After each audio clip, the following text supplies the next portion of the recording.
That Super Bowl was underwhelming, unrememberable. Look, it wasn't. There was a worthy champion who was crowned last night, the Seattle Seahawks. I think we can give credit where it's due and tip our cap to them for the dominant performance.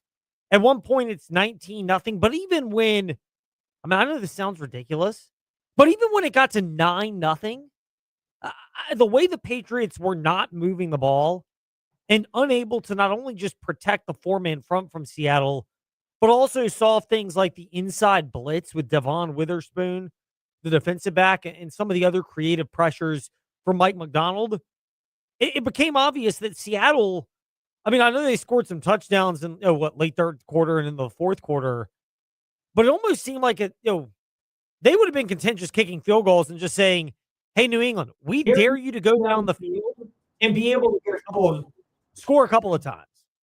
I was going to shout out my brother, Josh, who he his bet of the game was he had Seattle to score in all four quarters, and it cashed. It did. Better than mine for Demario.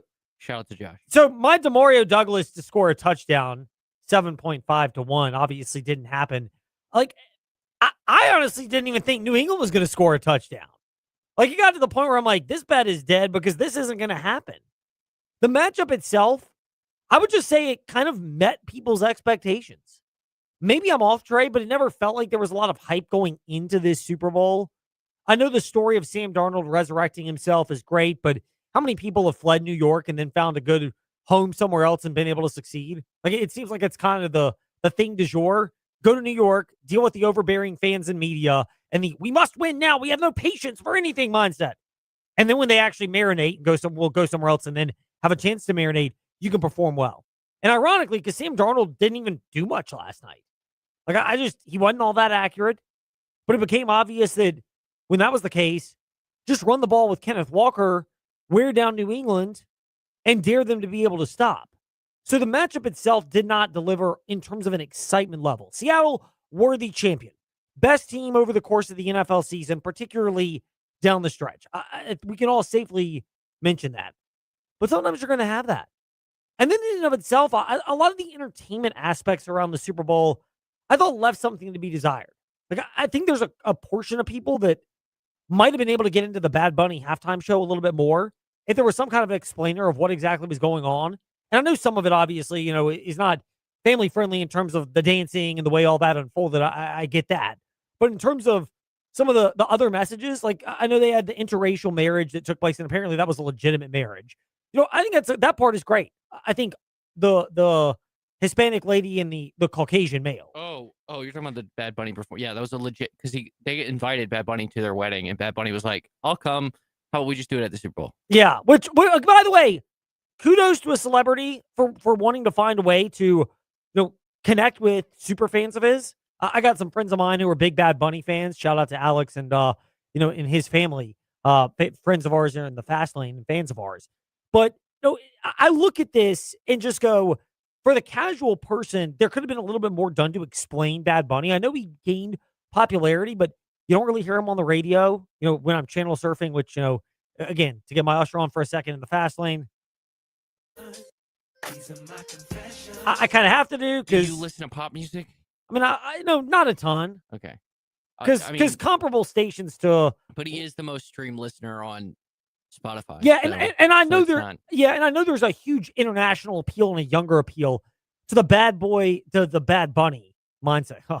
You think Bad Bunny is a lot better than Bad Boy Entertainment? Puff Daddy. Elmo loved it and called him a good bunny. He wanted to call him Good Bunny from now on. Yeah, so shout out to Elmo. Our kids love Sesame Street as much as anybody's. But there could have been a level of explanation for it. Oddly enough, I don't even think all the best of the Bad Bunny songs were performed. I thought it was good, but it wasn't spectacular for me. It told a story. I thought it was like more of a, like, instead of a concert, it was like more of a story he told, because I did like all the jokes, because he had good ball security. All the jokes about how he ran for more yards in his halftime show than the Patriots. That I do love. I give him credit because he's quick-witted in terms of his performance. I will tip my cap in that regard. But I came out of this Super Bowl going, if you didn't go to, shout out to our friend Pastor our Jefferson Forest Cavalier football presented by TrostLaw.com analyst Rick Kennedy. If you did not go to their grand opening celebration Sunday, which was the service yesterday and then the Super Bowl afterwards, and again, I did not. My family, we have our church. We're very pleased with it, but we love Impact Church as well because Pastor Rick and Pastor Brad and Pastor Tim are friends of ours in the fast lane. But if you were not there fellowshipping with the Impact Church community during the Super Bowl, it probably will not go down as one where you go, man, that was epic. I really remember it. It wasn't bad, but there was nothing that really stood out in terms of the wow moment from the Super Bowl. Maybe you disagree. Let us know. Fast Lane, Ed Lane, Facebook, Twitter, Instagram. And of course, if you missed anything, Fast Lane, Ed Lane, however you listen to podcasts.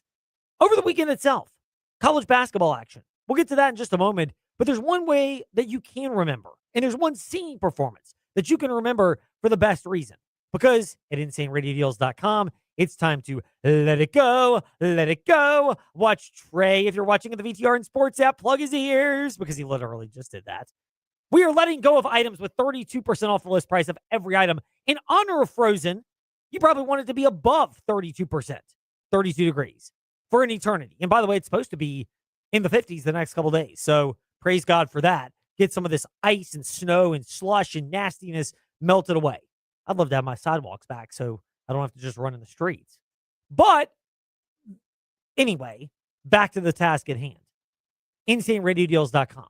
Enter the promo code FROZEN at checkout through March 2nd, 3/2, to get 32% off the list price of every item, like new Yamada Japanese of Forest, the Yard on 5th Street, one of TJ's favorite spots, Oliver's on Rivermont and 801 Raw Bar. My wife and I ate there a couple of weeks ago. Great food. We blended the Oliver's menu with the 801 Raw Bar menu, and the raw oysters. We're fans of them. We love them as well. You can get gift certificates to all those places and so many more experiences, including a new cute little restaurant that might be coming soon there to InsaneRadioDeals.com. Just keep an eye out for it. All at InsaneRadioDeals.com. Now, an elongated version of the Fast Five at 5-ish to go over what you might have seen this past weekend or heard on the VTR and Sports app in the Fast Five at 5-ish. It's time for Fast Five at 5-ish. 5-ish minutes on 5 relevant topics done around 5 p.m.-ish. Ish, because our counting skills are kinda ish. Let's start with number 5. Court rushing. Here it is. Court storming and field rushing. It's back in the spotlight once again. And here's the shocker of all shockers. It is a Duke Blue Devil who is upset about this. Coach K was on his pious high horse throughout the last 10 years of being the coach at Duke. But in his defense, he's not the only one who has brought this up. And in his defense, there is a concern of safety. The number one reason why this is now in the spotlight is what you may have heard on the VTR and Sports app, your home for fantastic play-by-play, including, by the way, the number one team in the country tonight, Arizona. Will they remain unbeaten? They are at Kansas. That's part of our doubleheader tonight, 8 p.m. airtime, VTR and Sports app, and 93.3 FM. But the court rushing situation has gotten to the point where the behavior has gotten worse around court rushing and field storming in college football. There are a number of reasons why, but here's Jon Scheyer after the loss. I thought he handled this as well as you could have reasonably expected. Any questions about the game? For me, it's hard to talk about the game when I was most concerned just for the safety of our players after the game. Like, I don't want to make it about that because Carolina, they played a great game to win, and that's a heartbreaking loss for our team. I got staff members that got punched in the face. My family pushing people away, trying to not get trampled. And that's not what this game is about. And you give them all the credit in the world. It's not about the game, but obviously that was a scary ending, and this rivalry is not about that. As far as the game itself. And then after we get my initial statement out of the way, as far as the game itself, in Jon Scheyer's defense, it was a concern. If you were listening to the broadcast on the VTR and Sports app, as I was playing with my kids, who, by the way, behaved very well over on Saturday against in Liberty, Missouri State. More on that in a moment. Robert Horry brought this up because he was part of the Alabama-Auburn basketball, not football. But the old Alabama-Auburn rivalry, not on the same basketball as Duke Carolina, but there's a right way to handle this. Here's my big thing on why court storming and there need to be harsher penalties for it. Because number one, the safety and welfare of everybody's in jeopardy. But two, we live now in a more charged society on two fronts. One of them being social media. People have access to spew, fulfill, and build up their level of disdain for somebody and then carry it over to them in person. And let's be real here. There are two parts to why that is easier to do. One, mob mentality. When there are a bunch of people around, you feel like you can get away with it and then disappear, and you can target someone and they don't know who's coming for you. But the other element to this is alcohol consumption. These venues are all selling alcohol. And again, from a business standpoint, I understand why they are. Because it's an avenue to make additional dollar bills, y'all. And when that is what you need now, and let's be real, in the American society, I mean, we practically worship at the altar of dollar bills, y'all. Then we'll do anything for money. So if you're going to do that, you've got to protect your players if you're going to sell out and sell alcohol at your venues. And again, this is the point of the punishment is to prevent you from committing the crime coming out. But I'm largely of the camp that if you really want to crack down on this, start threatening to forfeit victories. That may sound harsh, sure, but I use it as the analogy that I use when, like, theft. I think in America, if you get convicted of theft, I don't care whether you're a junkie, whether you just are a kleptomaniac or some other reason you think it's funny and you want to try it, cut your hand off. I had a friend of mine, furniture sales, told me one of the big things for him is he went and sold over in the Middle East. He left his phone, his wallet, his keys, everything right out on the table and went right into the bathroom and never worried about it. And everybody else would generally do that as well. You know why? Because in those countries over there, hand gets cut off. Well, I think the same theory should be applied in certain instances to America. Make the punishment stern enough that it prevents you from committing the crime. You don't want your team to lose the basketball game that you just won in epic fashion, whether it's a big-time upset or a buzzer beater like we saw or heard this past Saturday at Carolina. Then make the punishment if you storm the court within the first 2 minutes of the game being over, your team has to forfeit the victory. Game over, clock goes up. It's a 2-minute warning, just like we do with my kids. I mean, people are acting like 7-year-olds anyway, so might as well do that. Hey, have the 2-minute warning. And after that, the players, coaches, and the staff members can hopefully have all vacated the floor and you can go celebrate with your team. I'm not anti it, but we got to come up with a better solution now than what we have seen previously. Meanwhile, Number 4. college basketball, girls basketball, women's basketball over the weekend. 3 things to note out of this. Virginia Tech lost 2 games in a row. The Notre Dame loss is the more disappointing loss. But the NC State loss also brought its level of concerns for the Hokies. One of them is on the micro. It's the fact that what happened when Virginia Tech at one point was up 17-10, and the next thing you know, it's 42-25 NC State with the lead. A 32-8 run that spans the end of the first quarter and pretty much the entire second quarter. And here's what Megan Duffy had to say as far as how that happened. Megan, in that pivotal second quarter, what about their defense and offense made them tough to deal with in that quarter? Yeah, I mean, the run was fast and quick, and, I mean, they went downhill. They went one-on-one. I think the thing is they don't run a ton of complicated stuff, but they're very good at what they do.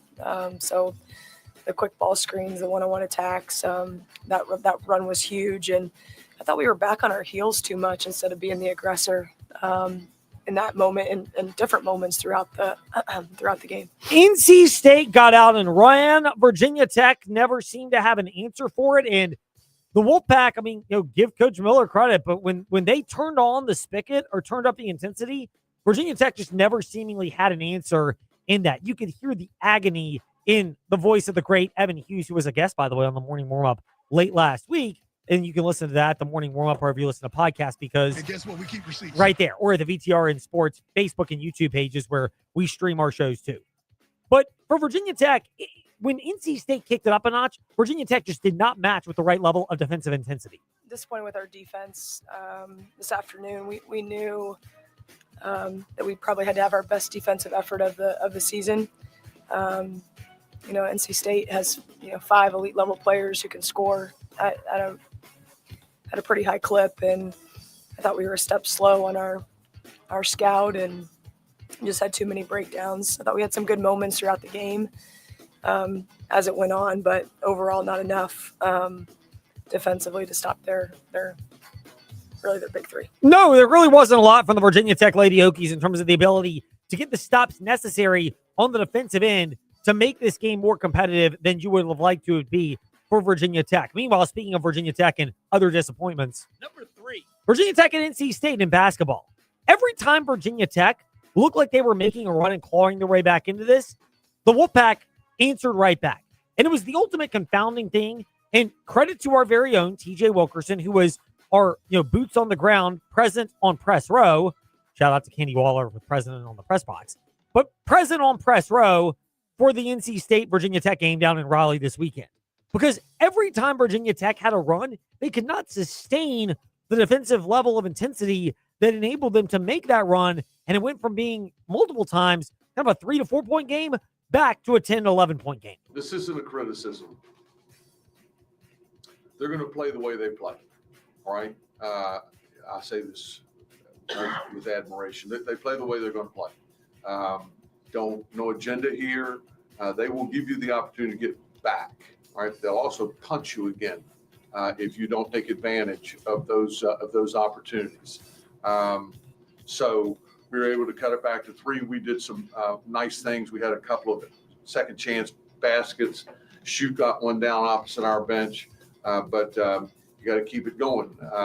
And it was Holloman that got one down. I think it was opposite their bench that hurt us, and we had a hard time recovering from there. Yeah, I mean, Virginia Tech did. Every time they made a run, NC State answered right there, and it's really hard. It requires a different level of stamina and sharpness and mental focus, but it's disappointing for Virginia Tech given the level of intensity they have. And now you get the impression that the Lady Hokies and the men's team in Blacksburg are both, they're not far out of the NCAA tournament, but if it started today, you kind of get the impression they'd be on that first 4 out as opposed to more comfortably in and missing opportunities to solidify their status. Meanwhile, on the other side of the Commonwealth, the team that clearly has solidified their status, Number 2. the Virginia Cavaliers. It was kind of nip and tuck early against Syracuse, but in the early second half, it went from a 3-point game at halftime to where it kind of fluctuated between that 5 and 8 point mark. And you just felt like Virginia was close enough to breaking the game open.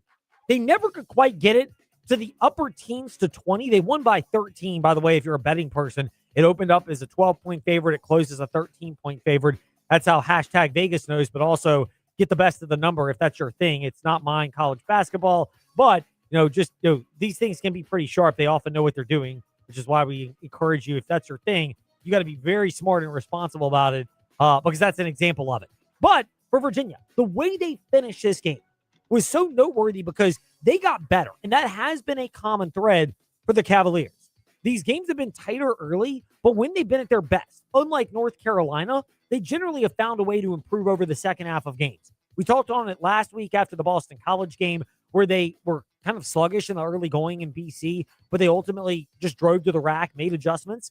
They did the same thing against Syracuse, and Ryan Odom praised the way that the Hoos finished the game. Proud of the way our guys finished it down the stretch there of the game. They executed well. We defended well enough and came up with key rebounds in order to finish the game off. But key to the game for us was just the hustle plays, that one little stretch, where Chance steals the inbounds, and we got a little bit of a run. Sam makes the 3, and we were off and running there. But hard to get to 20. Proud of the guys that they're at 20 wins right now, and a lot of ball to be played.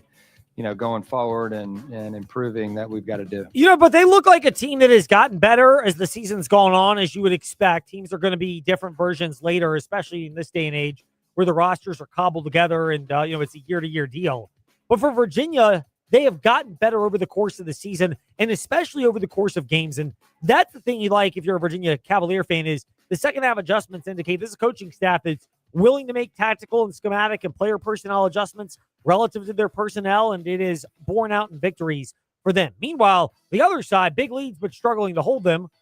Number 1. The Liberty Flames over at Go home, the Bel Air. They had a 20-point lead themselves, and it ended up being a very late hold-your-breath victory, 79-76 against Missouri State. We'll get into the bigger part for the Flames and the challenges for it, but first of all, the lack of panic that people have of the Liberty Flames.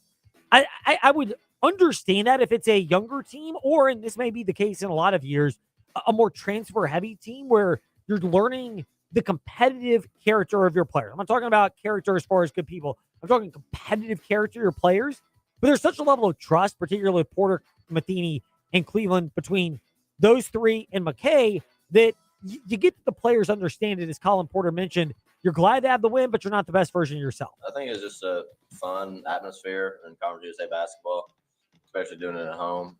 We got a lot of things that we can still clean up, which makes it, fun for us, knowing that we're not the best version of ourselves yet, but that's okay, and we're a work in progress. Yeah, and part of it is also this. I mean, again, Richie McKay mentioned there's a level of trust. I'm going to hold off on my real hot take on the Liberty Flames to later in the week, but you keep messing with fire, it's going to burn you. I'd rather it happen in the regular season. I'll just short version on that. But for the Flames, when you're in these tight spots, there is still a level of trust. It wasn't pretty at the free throw line. Colin Porter missed a couple, but he made up for it. He had a big steal with 7 seconds left in the game that got the Flames the ball back. He only made 1 of 2 free throws, but it helped them get a more comfortable spot and ultimately hold on for a victory. And Coach McKay all along knew that there was a level of trust in a guy like Colin Porter that he could impact the Flames beyond the stat sheet, where it was kind of okay, 7 of 10 free throw shooting for 10 points. I'm just used to that. If you've been around here long enough to know, I say he's as unheralded as a point guard as there is in America. And he just does so many little things and will always sacrifice. He's a true point guard. He always sacrificed for hours. But the steal at the 7-second mark, I think, that was big time. That was just straight toughness. I don't want to, if I'm a Liberty fan, go through more of these 15 or 20 point leads that whittle away. Like, it is a concern that should be, it's understandable the fans feel concern and frustration for that. But I would say it is possible that this team is just built different than what you'll see, frankly, and maybe even in Liberty going forward, but certainly in college basketball. And the ability to have a level of trust to where the coaches trust the players, but also the players feel that level of trust, like Colin Porter said he felt, which is how he felt like he was still able to be relaxed and locked in late against Missouri State. Especially whenever you have a coach who trusts you, it allows you to, go and try to get the ball and go shoot the free throws regardless of the outcome. We do it all the time in practice, game situations. So, we've shot thousands upon thousands of free throws, and just, whenever Zach was taking the ball out and just being able to him to find me is really key to just how we're going to close out games. Yeah, I mean, look, Liberty understands that, and there is a level of inherent chemistry because of that. More on the Flames tomorrow in the Fast Lane. Good Lord willing, John Manson of SeaofRed.com will stop by with us. But when we return, other teams and topics. We got to blitz through it in covering the Commonwealth. We add another element because it's Speed Weeks, so we add that to covering the Commonwealth when we return here in the Fast Lane. Terry Volkswagen, get ready to fall head over heels for the perfect VW SUV.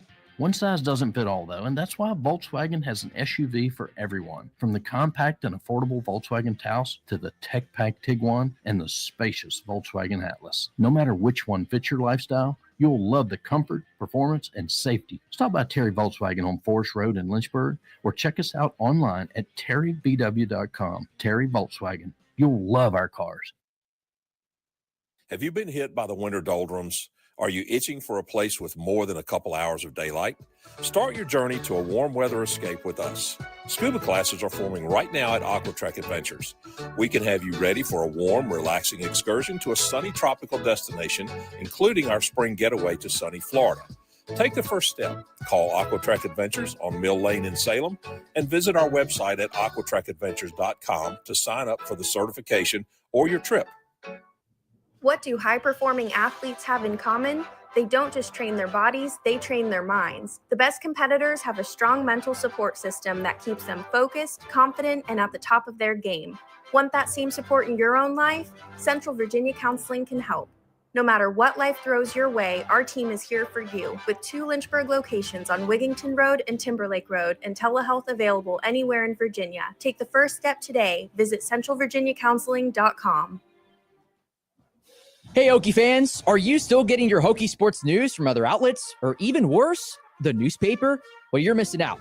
Tech Sideline has assembled the largest and most talented team to ever cover Virginia Tech athletics. If you want Hokie sports coverage that is second to none and will make you the smartest fan at the tailgate, subscribe to TechSideline.com for just $12 a month or $120 a year. Tech Sideline, all Hokie, all the time, period. Subscribe today at TechSideline.com. Yes, you want this winter to continue. The frozen temperatures, the snow, the sleet, the ice, and everything else. At InsaneRadioDeals.com at least, because now through March 2nd, it's time to let it go, let go, let go of every item. Now through March 2nd, 3-2. Get 32% off the list price of every item at InsaneRadioDeals.com. It's simple. Enter the promo code FROZEN at checkout now through March 2nd at InsaneRadioDeals.com for 32% off the list price of every item. Normal restrictions still apply. Step into the Fast Lane 24/7 at Trey Lyle VT and Fast Lane Ed Lane on Facebook, Twitter, Instagram, YouTube, and wherever you listen to podcasts. Now, back to the Fast Lane. It may sound a little harsh, but is it reasonable and fair? Backhanded compliment as it might sound. That's where we begin.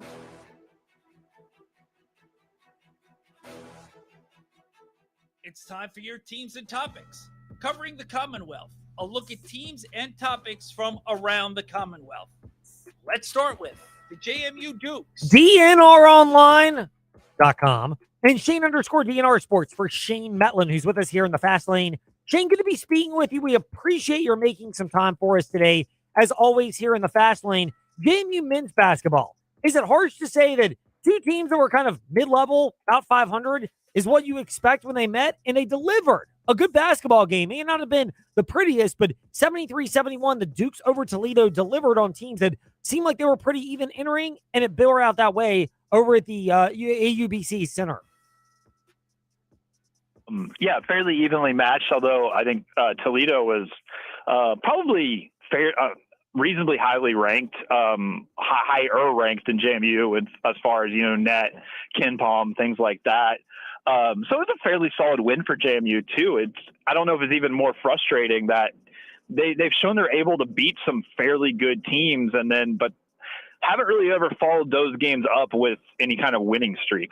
Yeah, I mean, that's the thing, is it's just a level of inconsistency. How much is that read out in the fact that, you had pretty diversified scoring for the Dukes. Almost the entire roster contributed with points, but you only have two in double figures, and it seems like it ping-pongs from who gets those and, frankly, who gets a significant chunk of minutes. Yeah, part of that's been the injuries lately. Even Justin McBride pulled back. He played well at the beginning of the game, and then he gets in a little bit of foul trouble, so he doesn't put up big numbers. He ends up hitting the game-winning free throws. But, it just has kind of ping-ponged a little bit. You wonder where the consistency is going to be. I think, a guy like Cliff Davis has been there fairly consistently, but, he's a three-point shooter, so he's bound to have a game or two where he's just not making them from deep. So, yeah, you don't always know exactly where it's going to come from with this JMU team. Shane Metlin with us in the Fast Lane. He's at Shane_DNR Sports. That's Twitter. And DNRonline.com are the ways to connect with him. Women's basketball. Nobody wants to lose, especially when it's once again to Arkansas State, but they've now won 4 in a row since then. Are we at a spot where maybe that was a blessing in disguise and jump-started the Duke season? Yeah, possibly, but they've gone 6 of 7. Kind of surrounding an Arkansas State game. So they really played one bad half. So I don't know exactly, whether, the turnaround kind of began before that or if it was a little bit of a wake-up call. They've definitely finished games on the road more recently than when they had the little struggle at Arkansas State and in some earlier Sun Belt games. And they've been just really dominant at home, too. So if they can continue to play well on the road, because they have a few of those coming up, they have a chance to move up the standings. If you read one article at DNRonline.com this week from Shane Metlin of DNRonline.com, JMU Dukes writer, it's about the department restructure paying off for JMU athletics across the board. Are they more efficient than they've been under Matt Roan as he has made those changes? Yeah, I think we're seeing it to a degree. I wasn't really even sure. They announce these kinds of things, and you're never quite sure exactly what it means, if it's just kind of, somebody wanting to put their stamp on things or renaming the same thing. But the thing that jumped out to me was that when Billy Napier had his press conference the other day to talk about their signing class and what the transition was like, he, independently, not knowing I was writing anything about that, the department, restructuring, he talked about how organized everything was as far as, having people ready to help them with visits, get them moved into offices, everything that kind of had to happen for them to be able to sign the class that they did. So, I mean, I guess that's some evidence that maybe it is working out. Yeah, that's the positive. There'll be more on these type of topics over the next handful of months as we get back to football season. We're like 200 days away from the start of college football. So here we go. Here comes waiting season on that front. But we got basketball and spring sports to get us through, and we got Shane Betlin to get us through as well. Shane, thank you for your time today in the Fast Lane. All right, thanks, Ed. With JerryRatcliffe.com founder and contributor, Jerry Hootie Ratcliffe. Hootie, great to be speaking with you. We'll start off by the Virginia Lady Cavaliers. Outside of the loss to Virginia Tech, this team seems like they have really taken the next steps forward. I don't know if anybody would put them in the top of the ACC with Louisville or NC State or Duke in that category, but how pleasantly surprised have you been, particularly with what Kamora Johnson did yesterday, 29 points, and that the Cavaliers looking like they've asserted themselves as being in that next tier of tournament caliber teams in a must-win type of season for Coach Mox? Yeah, they entered the season, Ed, knowing that they were going to have to do better in conference play. That's where they had really come up short the last couple of years, even though they had made some strides with the program. But they needed to do better in the ACC, and so far they have. 9-4 in the conference. It's the best Virginia's done in quite a while. And the fact that they've got Mo Johnson just hitting all cylinders, she's for real. I mean, she's already hit the 1,500 career points mark early on in her career. And like you said, hitting 29 points against Notre Dame over the weekend was just another highlight for her. She's the real deal, and they've done a good job in adding some talent around her, and I think they had 3 or 4 players in double figures yesterday. So they're making they're climbing up the ladder a little bit. You're right; they're not up in the elite portion of the ACC, but they're slowly climbing into relevance. Yeah, they are slowly making the ascent. This is kind of what you expected in fourth year for Coach Mox. There'll be some bigger picture topics we can look at for them in just a bit, but men's basketball, they knocked off Syracuse. Once again, I mean, are we developing a theme here in a good way for Virginia where it may take them a while to get going, like at Boston College last weekend or Syracuse this Saturday, but as they make adjustments in the second half, it sure looks like this team in Coach Ryan Odom's first year, pretty adept at getting better over the course of the game. Yeah, they are, and they're constantly adjusting and making some big adjustments at the half. Usually, in recent games, they're not hitting on all cylinders offensively right now, but their defense has picked up, and I think that's one thing that Odom has really stressed is playing better defense, because you're going to have some off nights offensively, and you got to have something you can hang your hat on. And Tony Bennett was a great believer in that, and Ryan Odom feels the same way. The beauty of this team and its depth is that if a couple of guys that are off offensively, there's usually somebody else there to pick them up. Sam Lewis has really come on strong in recent games, and that's been a big help considering that Kari White is still slowly coming back from that broken wrist, starting to look a little bit more like himself. And there's other guys filling in with some nice efforts, and DeRitter had an off day offensively, but there were other guys around to pick him up. And Orienzo is starting to play better down the stretch. And, they were mostly relying on him as a rim protector and a shot blocker, but he's been scoring pretty well lately. He was 5 of 8 from the field the other day. And so, they were joking after the game that I guess Dallin Hall nicknamed the bench guys the bench mob. And because I looked, I was writing a story about that tonight, and their 23 games thus far, their bench has only been outscored 3 times. They've outscored the Virginia's bench has outscored the opposition's bench 667 to 415. So that's not many teams can say that, and that's they've got some guys coming off the bench that could start for other programs. So they have some great depth and a lot of different scoring options. They do. There are a ton of them for the men's basketball team. That's a plus. Meanwhile, something that's clearly not a plus, there's no way around this, is the Jamal Edgerrin arrest. He's no longer on the football team right now. Was arrested for rape and abduction, an incident that apparently took place before the start of the season. You buying the idea that Virginia wasn't aware of this over the course of the season? Something seems a little bit fishy on this, but I don't have all the details the way you might.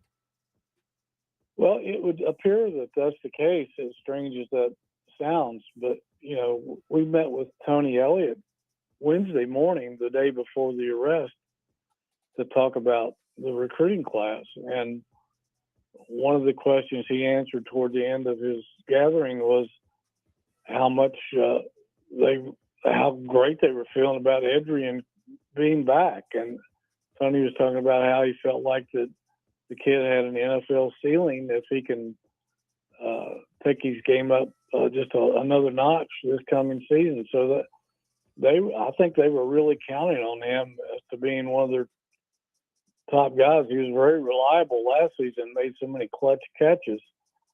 So I think it did keep them off, have them off guard. I don't think they knew about it at all. But it is strange that the complaint was filed in late August and nothing happened until here in February, but which seems very unusual to me. But we don't know any details about it other than that. And it's a sad situation for sure. No doubt, for someone that talented to possibly be putting his career in jeopardy is it's not a good look by any means. And they're not to mention the fact that if the court ruling proceeds the way that many people expect, there's a victim in this situation, and that's obviously much worse and much more severe. Jerry, thank you for your time in the Fast Lane. We greatly appreciate it. Absolutely, Ed. See you soon.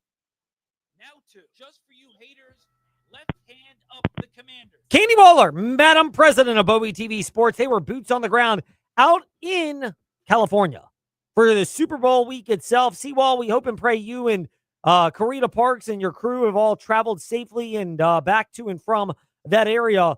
As it relates to the Commanders, what, if any, takeaways did you gather, or do you expect that to come into greater focus as we head toward the Combine in another couple weeks? I think it will start to kind of come more clear in terms of the strategy. Actually, Ed, tomorrow when the Commanders have their press conference with 1:00, Dan Quinn speaks, as well as new offensive coordinator David Blau and new defensive coordinator Durante Jones. Both of them being introduced to us and to the fan base in their new roles. So expect to hear a lot of interesting information about strategy and all that tomorrow at 1 Eastern time. So that was the next question we were going to ask, and you just, like a pro, put us right on the spot for it.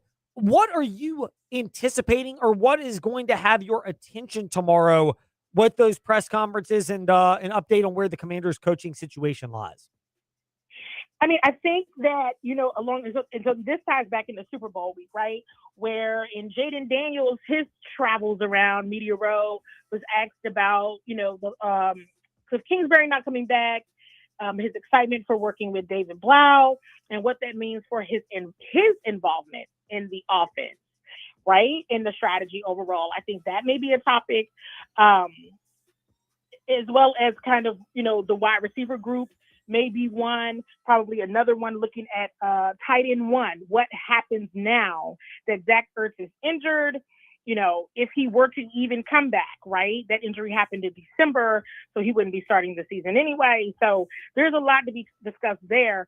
Definitely huge amount of attention on Durante Jones. And after we all saw that defensive Super Bowl last night, I'm sure there'll be a lot of conversation around any movement, roster changes, and what the overall strategy is there. Questions galore. The answers are easy. They're with Candy Waller, Madam President of Bowie TV Sports, who is generous enough to give us some time today in the fast lane. Seawall, we appreciate your time. We would be remiss if we didn't ask you the reaction while you were out in California and that you will expect tomorrow as well around the passing of Sonny Jurgensen, the legendary quarterback who had a great run and lived to 91. Oh, we were crushed. We were crushed, and so many across the league crushed. He is a legend in every sense of the world, in every sense of the word. And that's not just for the Washington Commanders community. That is for the NFL community. Very sad moment, very sad day. John Riggins was doing a lot of media out there. So the news hit him hard, as you can imagine, and others as well. So thank you for asking me that question. Condolences to all that love Sonny. He will absolutely be missed. Candy Waller, we appreciate your time in the fast lane. Thank you, and we'll be on the lookout at Seawall SE on Twitter and CEO Seawall and Bowie TV Sports on Instagram and Bowie TV Sports on Twitter as well for the updates from the Commanders press conference tomorrow. We appreciate your time today in the fast lane. Yeah, thank you guys so much, and I'll be talking to you again soon. That does it for part one of Covering the Commonwealth. When we return, the new wrinkle, NASCAR, and yes, Tech women's basketball and men's hoops as well with David Cunningham of TechSideline.com. Still to come here in the fast lane on the VTR and Sports app and VTR and Sports on Facebook Live and YouTube.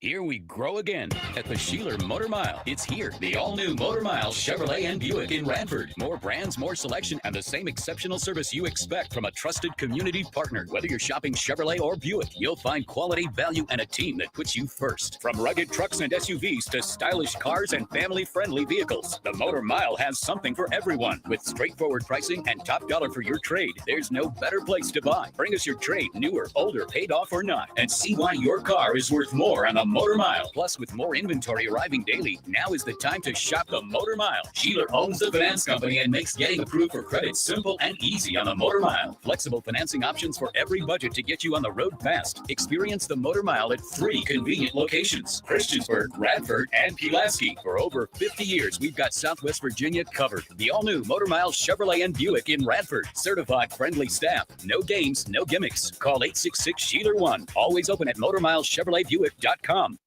A cool food concept sparks curiosity. What about 2 concepts at 1 restaurant? That's even better.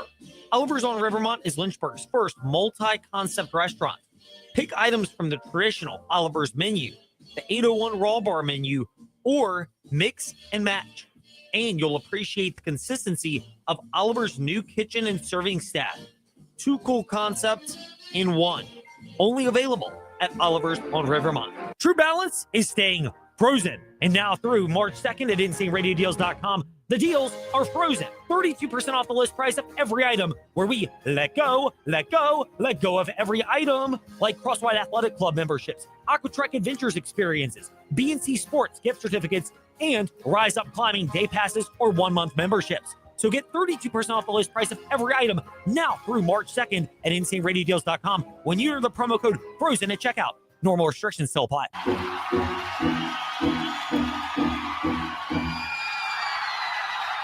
Step into the Fast Lane 24/7 at Trey Lyle VT and Fast Lane Ed Lane on Facebook, Twitter, Instagram, YouTube, and wherever you listen to podcasts. Now, back to the Fast Lane.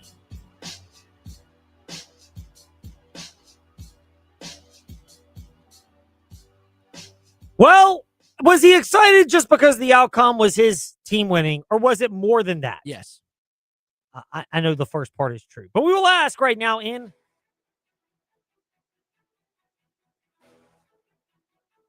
It's time for your teams and topics. Covering the Commonwealth. A look at teams and topics from around the Commonwealth. Let's start with NASCAR. Adam in for nice cheek. Adam in cheek. Trey's giving me the skeptical look. He it's better than Brian Nolan. So, I mean, what are we doing here? Like, I mean, come on. Or Mike Neff, who will join us Thursday in the Fast Lane, grouchy as he often is. Yes, prayers for us for that. And for you, because I think you're here Thursday for that. Adam Cheek with us here in the Fast Lane. Adam, a pleasure as always to speak with you. Have you come down off of your Seahawks-induced buzz for this Monday? Well, first, Ed, it's great to be back, and it is great to be a Seahawks fan right now. I am not off the high yet. It was a fantastic way to end the weekend, I tell you that. And no one expected at the beginning of the season, I told everybody the floor's 10 wins. We could win 12 or 13. Did not expect 14. Did not expect the division. Did not expect the conference. Did not expect the Super Bowl. So I am doing really good, and I'm committing to going to the home opener for Seattle next year to see them hang the banner. Well, that's the cool part of it. Obviously, when you get a chance to watch even more victories, it's good for you. The Seahawks are in that category now. I'm an Eagles fan. I mean, both of them are in that, 4 Super Bowls, 2 championships deal, which is it's pretty rarefied air when you look at it. Pivoting away from that, though, trying to get multiple championships, NASCAR back to the old format this weekend at Daytona. Between that, the lawsuits in the rearview mirror, are the vibes where you would want them to be, or considering it took an eternity to get the Clash underway, there's still a level of trepidation entering the heat of Speed Weeks, which really gets going with the duels this Thursday? Well, a friend texted me the night of the Clash, and he was like, there's no better way to end a drought than to bring NASCAR to a place, which, some things never change. And speaking of change, I'm very glad that the format is kind of inching back in the right direction. I'm glad that the lawsuit's over. I'm glad, we're kind of back to, I don't want to say status quo, but I think, things are calmer. But the Bowman Gray kind of undid some of that. But that reminded me of the week at Texas with all the fog back in 2020. But at the end of the night, I wasn't doing anything else that night. I had a good time with it. It was kind of wearing out its welcome by the time it hit like 9 o'clock here.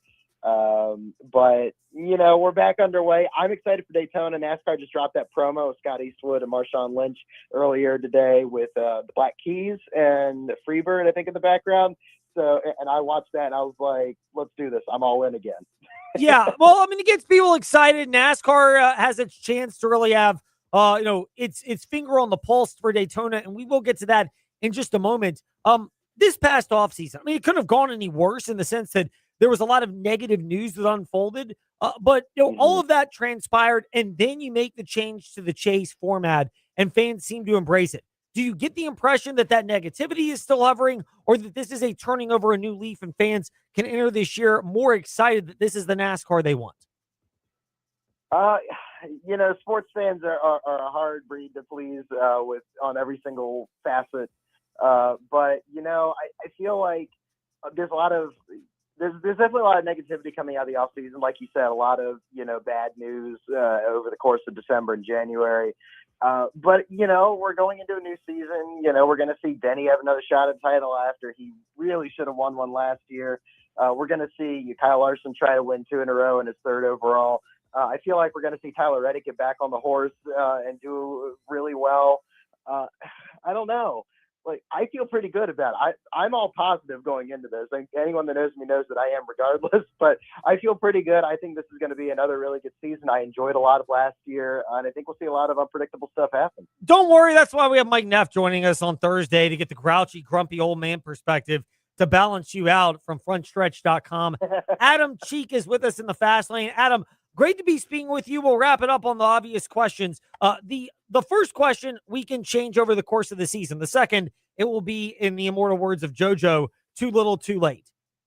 Daytona 500 champion, the too little, too late. I'm getting the order mixed up. Whatever. Chase champion. Who wins the chase? Who wins the Daytona 500? Well, I'll start with the chase, and it's the same person I say every year because at some point I got to be right about it. And maybe it's because he's the home state guy, but I think Denny Hamlin finally gets it done, and I could see him hanging it up at the end of the year if he does that. You'll walking into the sunset championship for the 11 team and Denny. But I say it every year, and it never happens. And last year he got really, really close. So I'm going to try to manifest me finally being right about it this time around. Oh, no. 500, Daytona 500.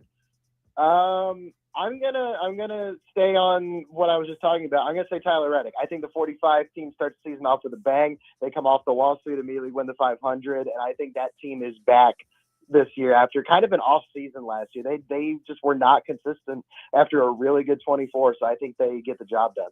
Wow. Okay, I like that. There's some good bold predictions in the fast. You didn't say Ty Gibbs. You don't like that. I Stop mean, lying. You know, didn't say Ty Gibbs. You're lying. I would have appreciated some Ty Gibbs love or commentary, even though I must admit I have some skepticism, or Trey's probably going to think this is the second option. Emotional hedge. Trey's skepticism. That was Ed Lane this morning, folks. Yes. Well, we'll get to that later this week in the Fast Lane. Adam, we appreciate your time today. Happy start to the NASCAR season, and thank you for joining us. Ed, I always appreciate it. Give me a call anytime. Thank you guys for having me. Last but not least, or maybe least, the Virginia Tech Hokies. David Cunningham of TechSideline.com with us here in the Fast Lane. David, great to be speaking with you. Virginia Tech, they lost in women's basketball 2 in a row, Notre Dame and NC State. And men's basketball, they lost at NC State after a full week off to prepare for it. Are they firmly out of the NCAA tournament picture right now, or both these teams more in the they're in the first 4 out and needing to do some work picture? Yeah, and first of all, I heard you guys talking a little bit of NASCAR, and that fired me up with Daytona on Sunday. As far as the Hokies go, and I think both of them are in a very similar spot. They both have okay resumes. They're hovering around the mid-40s, mid-50s in the net rankings, and they have games in front of them that would boost their resume. This is easier said than done, but winning games gets them in the tournament. I think they're both slightly on the other side of the boat right now, part of that last 4 out, both of them. But I think both of them have great opportunities in front of them.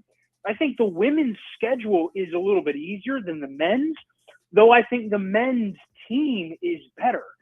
We recorded a basketball podcast earlier, and we touched on this over on TechSideline.com. I think the Virginia Tech men having 4 Quadrant 1 games left all on the road is very difficult. You've got to go to Clemson this week, who's tied for first in the ACC standings. You've got to go to Miami. You've got to go to North Carolina, a place you've only ever won once.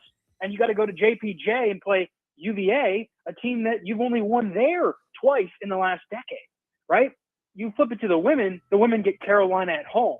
They also have a Q1 opportunity on the road this week at Stanford, Thursday night.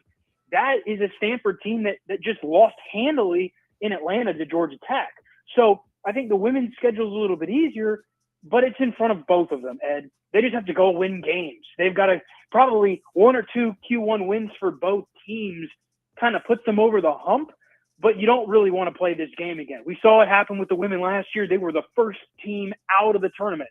You don't want to be in that spot. You don't want to chance it because there's a really good chance come Selection Sunday, someone's going to burst your bubble if you're just sitting around giving them an opportunity to kind of make it happen. You've got to shore up your resume before you get to that point. We got 4 or 5 weeks left, and time's a ticking. David Cunningham, the real D-Cunna, those are his handles.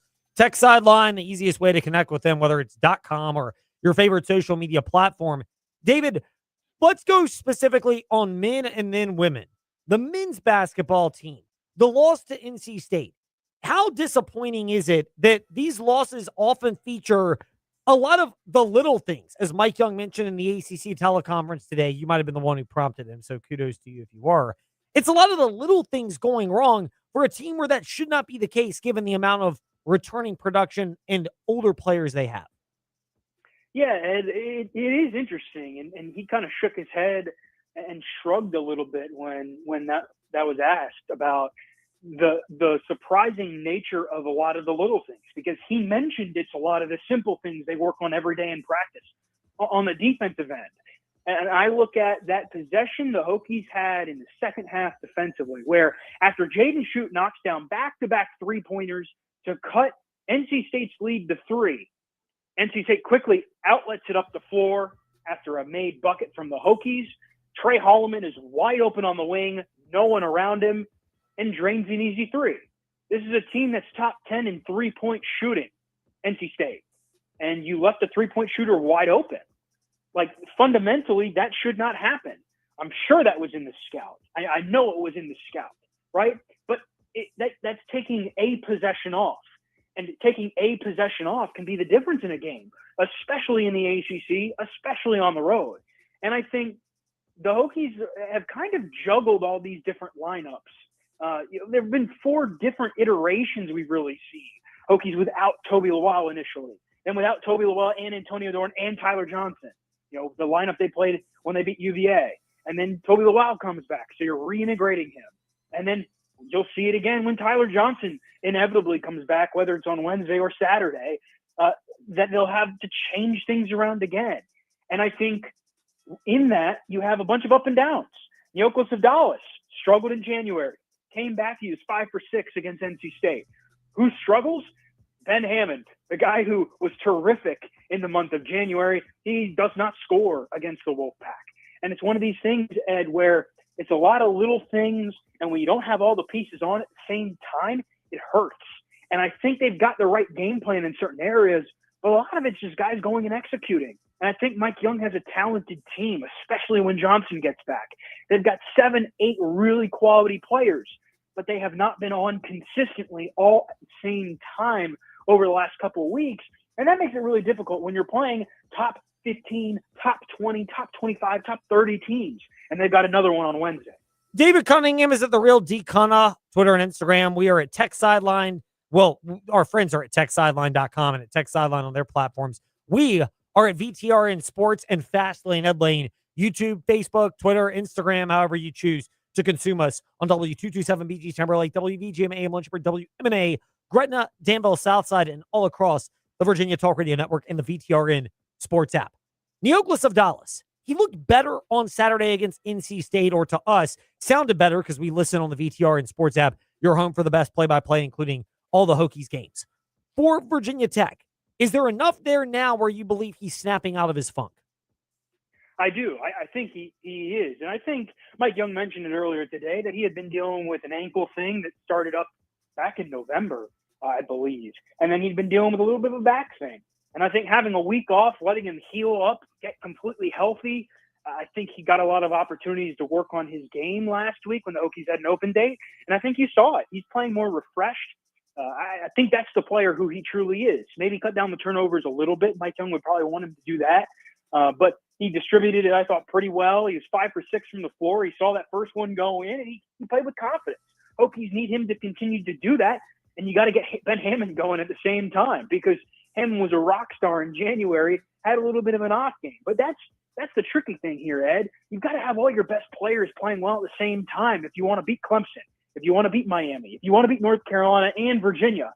You've got to have them playing well at the same time. Neoklas Avdalas is a step in the right direction, but it's a little bit like whack-a-mole, right? When you play Clemson on Wednesday, is somebody else not going to play well? The last time they've really had all these parts together playing well at the same time in a big-time game might be that UVA game back on New Year's Eve. And they were missing Tyler Johnson and Toby Lawal and Antonio Dorn. It was a very limited rotation, and they won in 55 minutes triple overtime. You've got to have more consistency than that. But I like where Avdalas is at, and I think he's kind of snapping out of it. So we'll pivot off of that now to women's basketball. What in the world happened? I mean, it's 17-10 Virginia Tech over NC State. Next thing I know, I get in from the car from a church meeting, and, shout out to St. John's Episcopal and Impact Church, but we go to St. John's, but our friends at Impact had their grand opening yesterday. Get in the car, and all of a sudden, it's a 32-8 run. It's 42-25. What happened to Virginia Tech women's basketball against NC State? That's what a second quarter does, Ed. Honestly, NC State shot the ball really well and got a lot of good looks, attacked downhill, generated good opportunities. Thought the Hokies were a step slow defensively, didn't really take Zoe Brooks or Camille Pierre, their two best players, out of the game. And the Hokies didn't make anything on the other end. I mean, you look at the shooting numbers, I think NC State was 8 for 13 in that quarter, and the Hokies were 3 for 16. And when the Hokies aren't making anything and the other team is, and it just really unraveled very, very quickly. It was a 10-0 run. Hokies went 8.5 minutes without scoring, which you cannot afford to do against an NCAA tournament team in NC State. And then the crazy thing, Ed, is you take the other 3 quarters and combine them, NC State only outscored Virginia Tech 57-54. We're talking about a 3-point game, except the Hokies basically turned it off for 10 minutes. You can't do that. And I look at these two games, Ed, Thursday against Notre Dame, the loss where they had 21 turnovers, NC State where they really just didn't play well for a quarter. It shows you have to be on your toes and you have to be playing good, smart basketball for 40 minutes. You can't just flip off the switch defensively because you're not scoring well offensively. And you can't just give the ball away to Hannah Hidalgo on Notre Dame, right? This is a little bit of a process. And I think the Hokies are in a good spot still. They had won 7 straight before that. I'm interested to see how they snap out of it this week when they go to the West Coast. That'll be something to watch for the Lady Hokies. Meanwhile, for the men's basketball team, good Lord willing, I'll be there watching in person with you at Castle Coliseum, David, because I am slated to join you this coming Saturday for FSU and Virginia Tech. Fingers crossed, prayers up that happens. And in the meantime, sending my best wishes to you and the team at TechSideline.com. Much appreciated. I'll see you on Saturday, hopefully. Indeed. David Cunningham with us here in the Fast Lane to wrap it up today. That does it for us. Now on to Freddie and Harry in progress and Megan Duffy Show. Megan Duffy Show. And then we've got Freddie in here, whatever ESPN Radio has, until we have our doubleheader of college basketball with the big one, Kansas hosting number 1 Arizona. We're in a lot of basketball and a little baseball coming up too as well over the next handful of months here on the Virginia Talk Radio Network. That does it for me. I'm going to get my mouth shut so that Trey can get out of here and get back to living a normal life. Brooks and Zam Jones, I mean, they can get hot. They're physical. They're skilled. They're smart.